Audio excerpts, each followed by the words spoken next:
Saksi Dodi tertinggal terdakwa untuk mentransfer uang tersebut ke rekening OSES.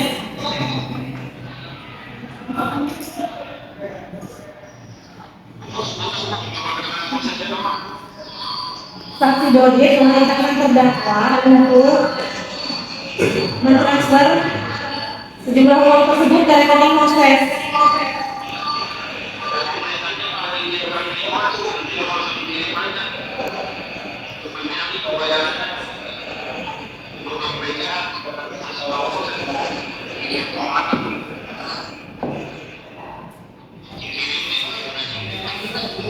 Apakah setelah saksi melakukan, apakah setelah terdakwa melakukan transferan, terdakwa melakukan laporan kepada saksi Dodi bahwa duit itu ditransfer? Apa yang saudara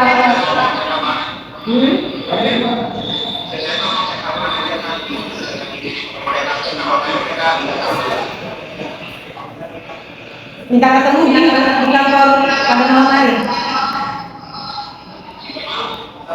Minta ketemunya kapan?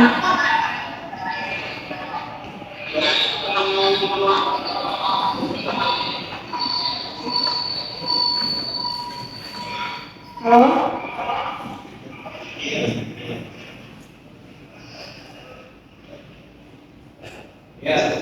Telepon.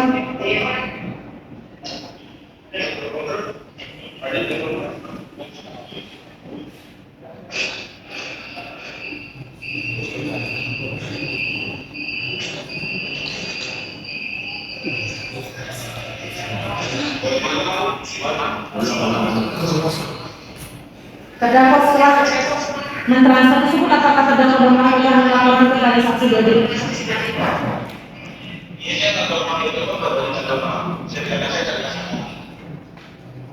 Saya edit lagi. Terus setelah pentransferan, apakah ada pertemuan dengan saksi Dodi?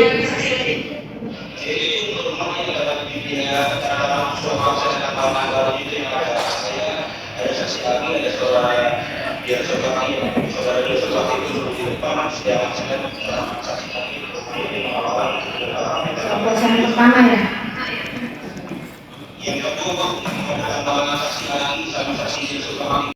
Ya.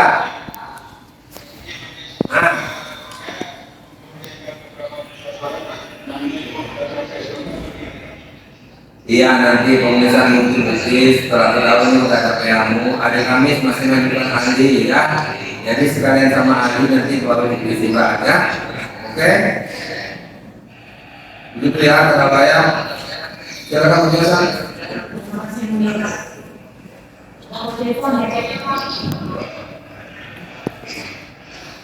Halo, ya.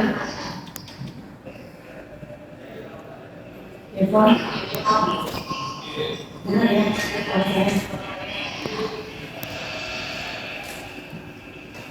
Kemarin saksi Adi sudah dijadi saya langsung aja ya.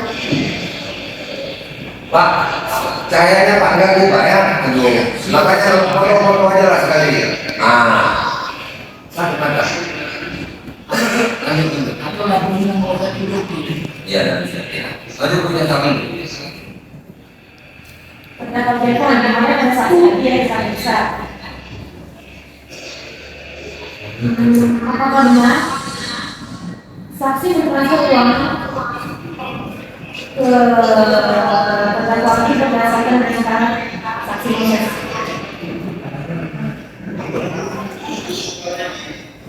Apakah benar terdakwa mentransfer Ini uang? masuk pakai ini.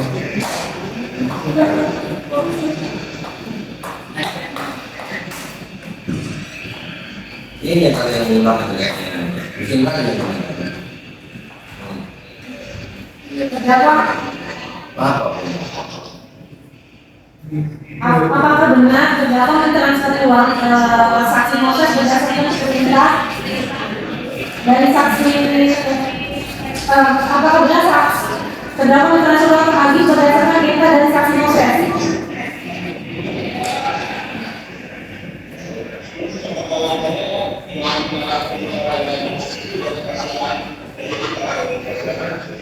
Dari Agi ya, jadi Agi memerintahkan terdakwa untuk mentransfer ke Agi aja.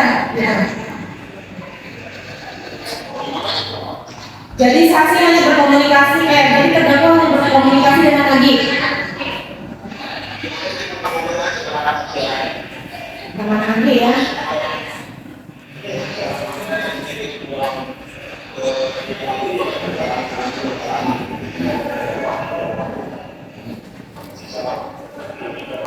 Wah, benda atau saya jual mobil ini punya saya, kita buat perjanjian, tiba-tiba ada orang nanya itu mobilnya tas, maka saya bisa dikatakan walaupun berdasarkan perjanjian, maka saya nanti kemungkinan dengan sadar saya tahu itu barang bukan punya saya, tapi saya tekan perjanjian dengan orang lain. Nisbur bukan family, ada cacat tersembunyi, ada keadaan yang disembunyikan di sana. Oke, itu bisa masuk.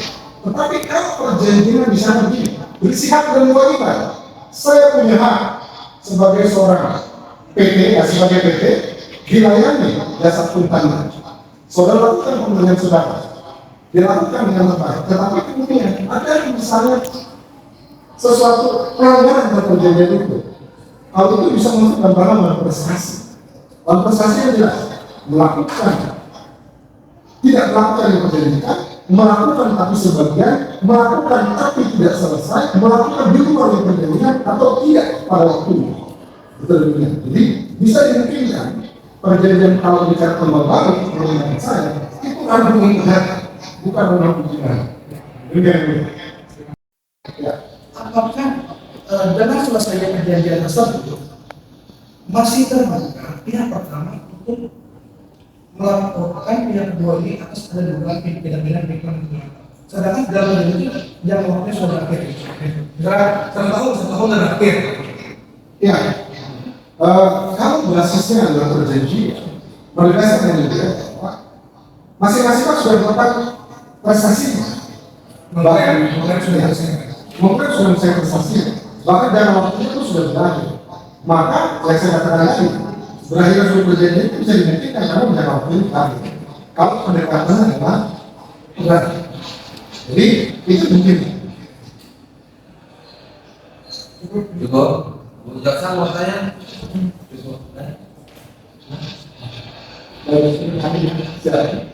Sudah dikatakan banyak tentang perjanjian berbeda. Betul. Apa ilustrasi sedikit? Kalau seorang di luar yang melakukan perjanjian, tapi dia menggaransi, menggaransi dengan janji-janji supaya terjadi perjanjian, kemudian menjanjikan dan ternyata perjanjian terlaksana. Maka kan pandangan ahli apakah suatu perbuatan apa ini? Ya, jadi karena dia menggaransi pihak kedua, pihak ketiga yang tidak seperti tapi dia menggaransi. Misalkan dia ada satu ilustrasi kan. Saya sales kartu kredit dalam satu bank. Saya bilang, Bu, Pak, ikut nih daftar jadi member. Nanti akan dapat ini diskon ini. Misalnya. Lalu kalau tertarik orang itu, dia ikut. Lalu terjadi hubungan antara bank itu dengan nasabah. Maka tidak jangan. Tapi tiba-tiba apa yang diperjanjikan itu benefit dan itu tidak terjadi. Yang berhubungan dengan perjanjian itu tidak mungkin. Maka tidak itu tertarik menjadi orang yang bersalah karena memang si pihak A atau salah satu pihak itu tidak melakukan bagian. Contoh, saya tidak bayar sendiri. Apakah kemudian marketing itu kemudian dikenakan persoalan itu? Kemudian karena saya tidak bayar misalnya. Atau KPR rumah? Apakah marketing KPR rumah? Ketika saya berprestasi terhadap pembayaran atau saya melanggar perjanjian dengan developer atau dengan pembangun, kemudian dapat ditarik, kan tidak bisa gitu. Pendapat saya, artinya dia tidak terikat dalam itu. Tidak terikat. Ya. Kalau berdasarkan garansi dia, Ya. terjadi perjanjian karena itu. Ada jaminan, ada suatu tanggungan dari pihak ketiga tadi. Ya. Padahal ternyata garansinya nggak benar, Ya. kan gitu. Betul. Jangan perjanjian udah dilaksanakan, Ya. pendananya gimana kan gitu. Ya. Baru nanti itu yang mulia. Nah, Tetap yang mulia. Artinya tidak bisa ditarik dia sebagai banyak yang mulia. Saya tidak dijadikan ahli itu dalam persoalan asuransi. Saya katakan apakah izin asuransi dapat ditarik ketika misalnya polis asuransi dikeluarkan seperti mana dia Mekah. Saya tidak ahli yang sampai belum pasar. Saya katakan izin asuransi itu dia ibaratnya jual kecap pemilik. Dia akan bilang bahwa oh ini baik, benefitnya yang begini. Tetapi ketika terjadi masalah ini, persoalan dalam polisi itu kan tidak mungkin dia dimintakan pertanggungjawaban itu. Hanya mungkin dimintakan keterangan, walaupun dia menunjukkan, wah ini bisa, ini dan sebagainya. Ini kan standar yang baru untuk sebuah kebijakan. Jadi tidak bisa dijelaskan seperti itu. Kecuali misalnya memang betul-betul ada penyalahgunaan keadaan yang dilakukan. Misalnya begini, udah tunjuk itu, jadi akuntan publik, proven, tapi ternyata izinnya tidak ada, lalu diarahkan misalnya ke sana. Ada misalnya bidik atau tender bidik, tapi kan diarahkan ke sana. Kalau hanya sebatas, udah Pak, pakai Pak, kita kemarin kita pernah pakai dia, pernah berkali-kali, tidak kasih. ada penyalahgunaan bahkan ya. Yes. Kucing itu ya. Siap. Gideon, siapa? Jepon.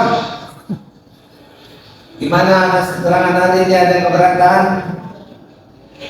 Tidak ada, makasih ya. Andi, boleh meninggalkan ruangan sidang. Baik. Baik, awal sana saksi muda, sekarang urusan terdakwa. Masih ada yang masih mulia. Tadi dengan waktu yang dilakukan. Urusan ini utama. Yang tidak tahu mereka dalamnya. Baik, ahli. Tadi ahli sampaikan ada yang warna prestasi. Apakah tindakan warna prestasi ini bagi si pelakunya yang melakukan tindakan warna prestasi ini dapat dikatakan juga melakukan tindak pidana penipuan kait dengan warna prestasi? Ya, saya katakan dari yang kedua, dimungkinkan dalam program itu ada betul. Kalau ada yang tadi disebut tanpa ada penyalahgunaan keadaan misalnya dengan sadar. Tapi kalau bicara tentang prestasi, mohon maaf yang mulia, itu ranah perdata, bukan ranah pidana. Salah satunya tidak melakukan kewajibannya, maka itu adalah prestasi. Misalnya, saya sudah bayar saudara, tapi kok saudara tak menyelesaikan pekerjaan saudara? Itu pidana, bukan pidana. Kecuali dia adalah pelaku, secara akuntan, tapi dia bukan akuntan, nggak punya izin. Nah, itu kan ada, lalu kemudian dia tidak mengerjakan pekerjaannya, yang digunakan untuk hal lain misalnya, nah, itu kan tidak cerita. Ada. Ari, apabila dalam suatu perjanjian, tadi masih terdapat isu antara pihak pertama dan pihak kedua. Ya, Yang pertama menyangkal dari dan 372 tentang bisa ahli jelaskan mengenai unsur masalah yang masing-masing. baik, kemudian izin saya menjelaskan pertanyaan dari Gini Pak Andi, kalau boleh duduknya agak dari sini biar dengar itu. Jadi apa yang soal itu? Istri kata kali Oke, silakan. baik, izin menjelaskan ini. Kalau lihat unsur pasal 278 itu di level transfer yang lama, yang baru 1 2020 Bentar Pak Andi. Jepon, bilang sama orang itu suaranya agak pelan dikit aduh yang di samping-sampingmu itu. Nggak dengar ini.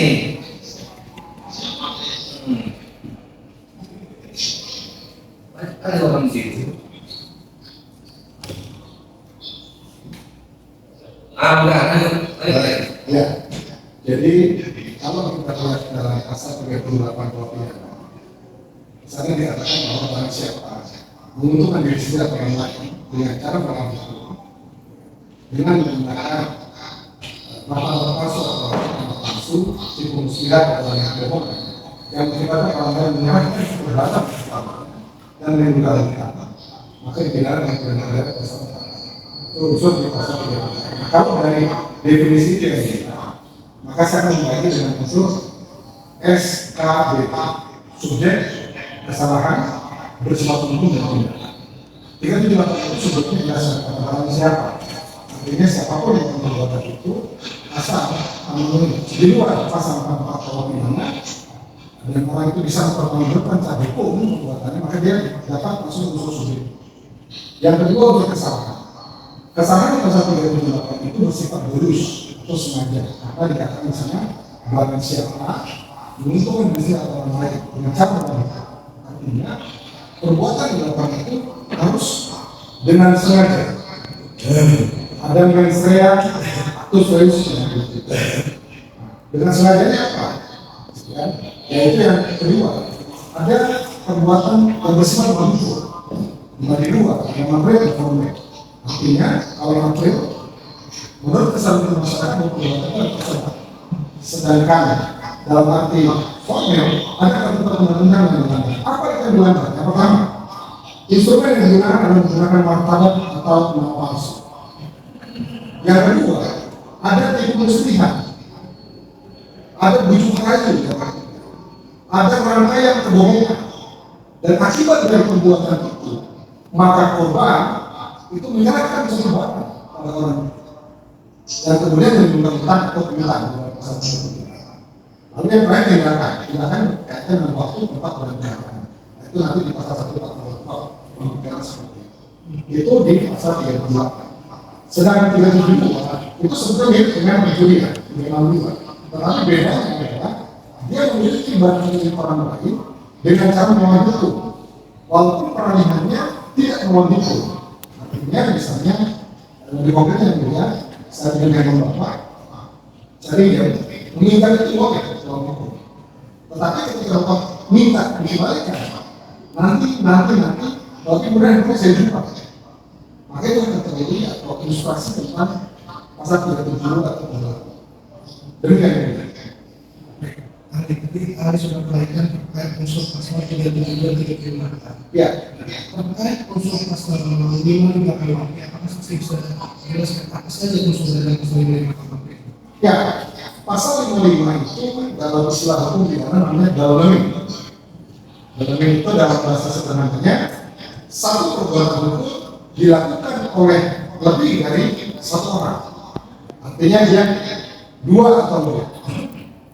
Nah, peran orang-orang yang melakukan perbuatan itu punya peranan. Yang pertama ada istilah indictor, orang yang menyuruh melakukan. Yang kedua ada indictor, orang yang turut serta melakukan perbuatan pidana. Lalu yang ketiga ada namanya pleader atau dadar, orang yang melakukan secara langsung perbuatan pidana itu. Atau yang keempat ada namanya youth lawyer, atau orang yang karena pengaruhnya kemudian membuat terjadi suatu tindak pidana. Demikian. Saksi, tadi saksi sudah terangkan pasal 32, 38 dan pasal 55. Ya. Saksi, sekarang kita mulai ke pemahaman pasal 38. Saksi, apakah termasuk kategori telah memenuhi unsur pasal 378 KUHP berupa mengujuk dengan memakai nama palsu, ada palsu atau sertifikat pemusikan atau keterangan perkataan umum apabila seseorang yang menjelaskan tersebut memang benar. Contoh misalnya profesi seorang guru, contoh memang benar berprofesi seorang advokat gitu. Terus juga menjelaskan prestasinya sebagai seorang advokat, telah menangani beberapa kasus yang ditujukan dalam adanya putusan dari SJP. Apakah orang tersebut telah memenuhi unsur pasal 38 KUHP tersebut? Ya, izin ini pertanyaan agak pasti ada dulu. Kalau lebih bagus rangkaiannya keluarga.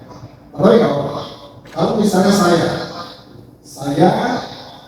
Dr. Henry J. Panjang misalnya, lalu kemudian saya minta kepada saudara pakailah saya sebagai ahli. Ya. Saya itu ahli di bidang ini. Lalu saya adalah lektor kepala atau associate professor. Tapi ternyata itu tidak. Saya tidak punya profesi itu. Saya tidak punya jabatan akademik itu. Maka saya bisa dikatakan menggunakan nama palsu. Walaupun namanya itu. Tapi kalau saya bilang saya adalah ahli, saya menggunakan persedaran untuk pendidikan maupun di pertemuan pemeriksaan. Lalu saya memiliki jabatan akademik rektor kepala atau associate professor. Saya ekspor di bidang saya dan itu saya bisa buktikan